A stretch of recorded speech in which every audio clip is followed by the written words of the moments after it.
mayroong mga halaman na bumabalik yung alindog nila, no? O gumaganda pagsasapit yung ganitong panahon. Ako na napaka-striking, ano? Siguro marahil kapag tag-araw, kulang sa tubig at nagkaroon po siya ng pagtulog. Minsan po nasasama sa mga paso, may tutubo na lang dyan. Tapos nakabagsak, ano? Pero pagdating ng talagang tag-ulan, mas kumakapal po. Hello everyone, this is Sir Misuna of Mini Dino Park and Eco Garden and welcome back sa ating channel. For today's video, pag-usapan natin, ano, dahil maulan na naman ngayon at mayroong mga halaman na bumabalik yung alindog nila, no? O gumaganda pagsasapit yung ganitong panahon. Ano-ano kaya yung mga halaman na yan? Malalaman nyo sa ating pagbalik, kaya kung ready na kayo mga ka-MVP, tutok lang po.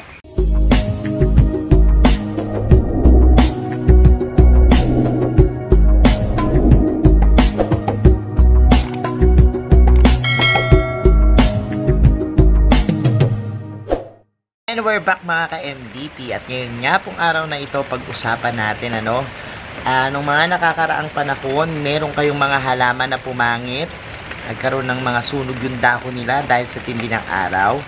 Pero ngayong tag-ulan, mas gumanda sila, no? Meron tayong 5 sa ating listahan kung ano-ano yung mga yan. At papakita ko sa inyo, ikot tayo sa ating garden at pag-usapan natin. Samahan nyo ako. Unahin na natin sa listahan ay ang mga photos, ano? Alam nyo naman ang mga photos, kapag halimbawang nag-aaraw, nagkakaroon po yan ng mga sunog sa dahon, ano?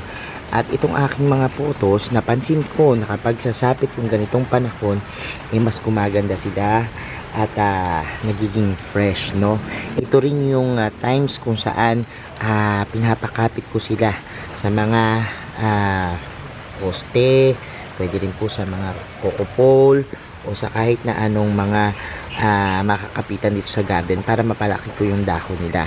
At ganito pong mga panahon, umuusbong po yung mga suloy sa kanila, no? At mas naging fresh. Unlike nung dati, yan, katulad ng mga yan, karoon ng mga sunog-sunog yung ating mga photos. Pero ngayon, ang ganda na po ng kanilang mga tubo at nagsisimula ng gumapa, ano, at gumapang yung ating mga photos dito sa garden. Kaya nakita ko na masyado silang gumaganda dahil yung mga kulay din po nila, nakikita ko na napaka-striking, ano. Siguro marahil kapag tag-araw, kulang sa tubig yung ating mga halaman kaya naging ganyan, ano. Pero kapag sapit ng ganitong panahon na tag-ulan, makikita nyo na lagi silang nadidiligan, yung kanilang mga dahon din ay nababasa at nahuhugasan, ano, dahil yung tubig ulan. Napakaganda dun sa ating mga halaman, nahuhugasan, nalilinis sa mga dahon dahil dyan nakakapasok yung sikat ng araw at the same time po nakakapag labas-masok yung kailangan nilang hangin, ano. Pangalawa sa ating listahan ay ang mga kalidium. Kung mapapansin nyo, kapag halimbawang sasapit na po yung panahon na talagang nag-iinit na o papuntang tag-araw, minsan natutuyo po yung mga dahon nila at nagiging parang inactive yung mga bulb nila, no? So natutulog, nagiging dormant. Pero pansinin nyo po ang mga kalidium, pag sasapit na po yung mga ganitong panahon na ulan ng ulan, mas gumaganda po sila, no? At nakapanatili po yung pagdami ng kanilang dahon at paglaki, no? Minsan po magugulat na lang kayo kasi kapag halimbawang nandiyan po siya sa isang tabi, yung halimbawa bulb, no? At nagkaroon po siya ng pagtulog, minsan po nasasama sa mga paso, may tutubo na lang dyan, nakalidium, ano, na hindi natin napapansin. Sa ganitong panahon din po, gumaganda po yung kanilang mga dahon at pagiging makulay, ano. Yung mga tapos nga po na dyan tumutubo at lumalabas yung mga bulaklak ng ating mga kalidium, ano, na maaari nating pagkuhanan ng buto. So yan po yung kagandahan sa kanila is yung kanilang mga kulay, dahil po yung mga kalidium kapag meron po kayo nito sa garden nyo talagang nagbibigay dagdag na kagandahan, ano. Lalo na po kung tabi-tabi po yung ating mga kalidium. At kapag ganito pong tag-ulan, mapapansin nyo po na yung mga stem niya po mas marami yung tubo at mas marami po yung lumalabas na suloy sa kanila. Kapag nagkadikit-dikit po yan, talaga nakakabuo ng magandang impact sa ating garden. Sa pangatlo naman po nating halaman ay ang mga boson fern. Tingnan nyo po itong aking variegated fern na napakakapal na, samantalang nung tag-araw po itong mga fern natin, makita nyo medyo malungkot, tapos nakabagsak, pero pagdating ng talagang tag-ulan, mas kumakapal po yung mga boson fern natin, at ito pong boson fern, gustong gusto po kasi nito yung lamig, yung ma-moist na klima.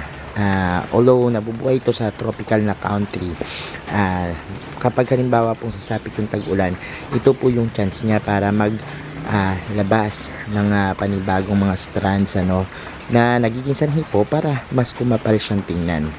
At pansinin niyo po na yung mga dahon din po ng ating mga fern ay magaganda, at hindi nagkakaroon ng chance na magkaroon po ng sunog yung mga dulo.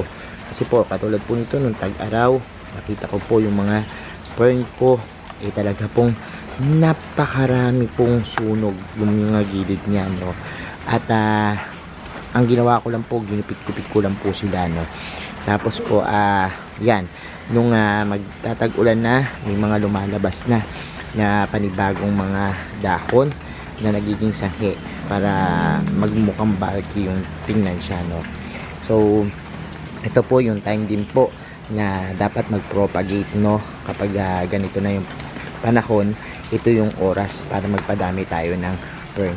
Itong boson fern ko po na to, napakakapal at napakaganda kapag titingnan, lalo na ngayong panahon na ito. Ang ganda po niyan dahil variegated yan, kita niyo yung mga design sa dako niya, napakaganda. Sa pang-apat naman po natin ay ang mga alocasia.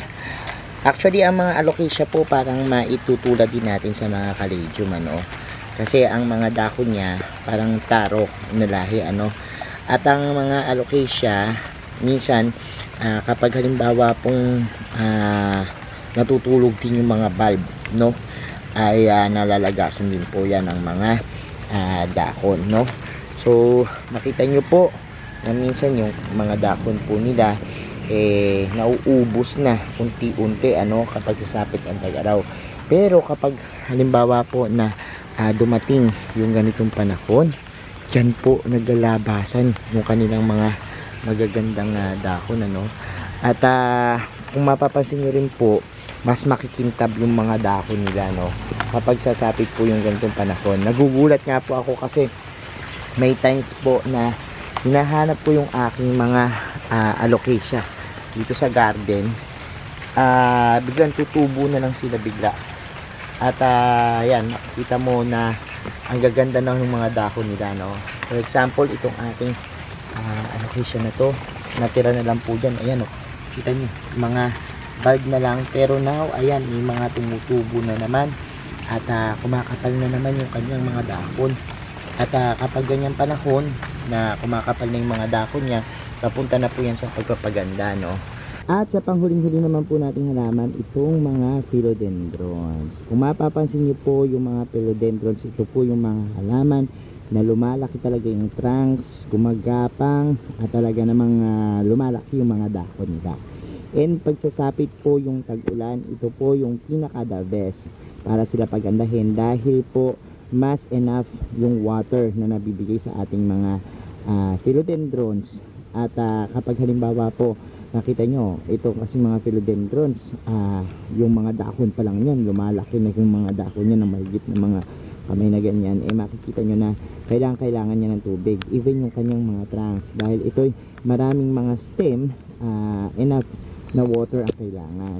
At kung minsan din po yung ating mga philodendrons, kapag halimbawa tag-init, ayaw po niyan kasi yung humidity parang ang pangit, maalinsangan yung panahon, at the same time nagiging ganyan po yung mga dahon niya, nagiging dry.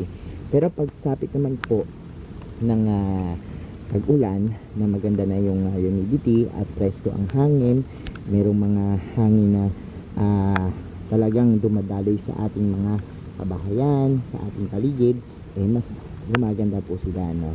At the same time po, maganda yung rainwater sa ating mga philodendrons kasi mas mapapabilis po yung paglaki nila at makikita nyo po yung kanilang paggapang malalaki, no? Madali rin pong makabuo ng ugat kapag ganitong panahon at magiging stable po yung kanilang mga ugat, kaya nagiging healthy po ito at nakakakuha ng mas maraming nutrisyon sa lupa, kaya po mas gumaganda rin po yung ating mga philodendrons pag sasapit na po yung ganitong panahon, ano? At mas lumalabas pa po yung kanilang ganda kapag halimbawa po nag-enter na yung mga magaganda nilang.